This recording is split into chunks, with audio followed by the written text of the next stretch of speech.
My fiancé cheated on me with my father. Fiancé call her L, my father call him B, my mother call her R. Like many who've had something like this happen, I never thought something like this would happen to me, but here we are. Elle and I met in her freshman year of college. We were both dorm in the same building where we eventually met. We later found out we lived 2 towns away from each other, so whenever we went home, I let her drive with me. It was only added like 20 minutes, so it was no big deal. After multiple trips and hanging out at school, we started to date.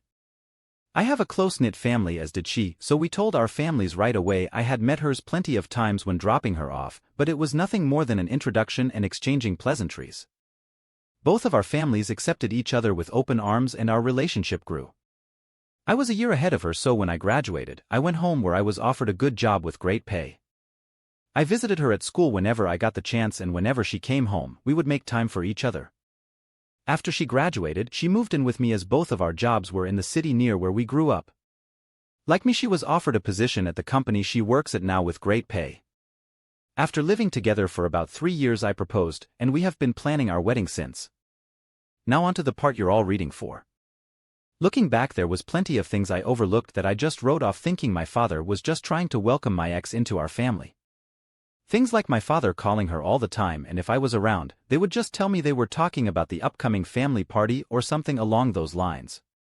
One time Elle was in the shower and her phone rang. I seen it was my dad, so I answered. When he realized it was me, he sounded both upset and surprised that I picked up. I then asked what's up. He responded that he wanted to talk to Elle about my mother's birthday that was in a week, and after a minute we ended the call.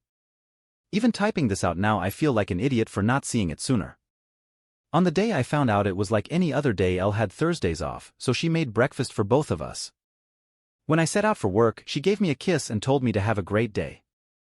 During my drive to work, I realized I had forgotten some paperwork I would need for a meeting I had at 3 p.m. I shrugged it off and told myself I would just go home at lunch to get it. Elle texted me throughout the day talking about all the casual stuff a couple talks about, like what do you want for dinner, I did the laundry, do you want me to hang it up for you, blah blah blah. I didn't think it necessary to text her I was coming home for lunch, so when it came around, I just left work and went home. When I got home, I noticed a car that looked like my father's in our parking lot, but I didn't think anything of it and just parked and went into our building. When I opened the door, I was met with a scene out of a movie where a man comes home early and catches his spouse cheating. Such a cliché. There was a trail of clothes, both his and hers, leading to my bedroom, and the sound of faint moans echoed through my apartment. I stood at the door in utter shock. My brain was a mix of rage, sadness and disgust, but if you were a fly on my wall, you would see what looked like a statue. I just couldn't move. When I finally snapped to, not knowing how much time had passed, I took out my phone to record. I picked up all the clothes that were on the floor and threw them into the hall of the building. After, I filmed the walk to my bedroom. The door was open. I stood in the doorway filming for about a minute, then flipped on the lights. They both jumped at the sudden light and looked at me, and to my utter shock, it was my father in the bed with her. After the initial stun, my father noticed I was recording and started to panic, trying to find anything to cover himself and telling me to stop recording. He found a towel and wrapped it around himself and started to walk toward me. I told him, if you don't want to get hurt, stop coming to me. He either didn't care or didn't hear me and reached for my phone. I hit him square on the jaw. His head bounced off the door and slumped to the ground. Elle shrieked. I aimed the camera at Elle and said, concerned about your fucking buddy but nothing to say to your fiancé? My father woke up after about a minute nap, and I told them I just needed to come pick something up for work, so I'm heading back now. If either of you pieces of shit are here when I get back, I'll send this video to everyone you know.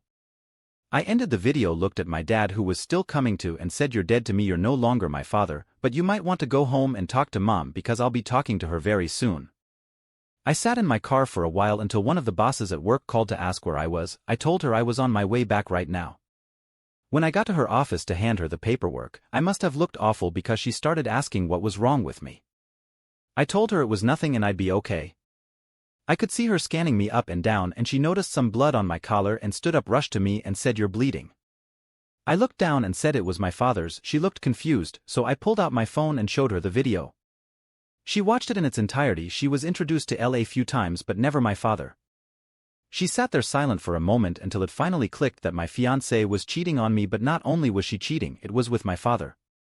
She asked if there was anything she could do, suggesting I take some time off, but I told her I can't go back there right now. That I just need a minute and I'd be fine for the meeting, and I have another shirt in my office. The meeting went over fine. I put on a smile for everyone like nothing had happened. My boss came up to me after the meeting and asked how I could do that, but I just said I don't know and went to my office. I then came home and I was alone for the first time in a very long time.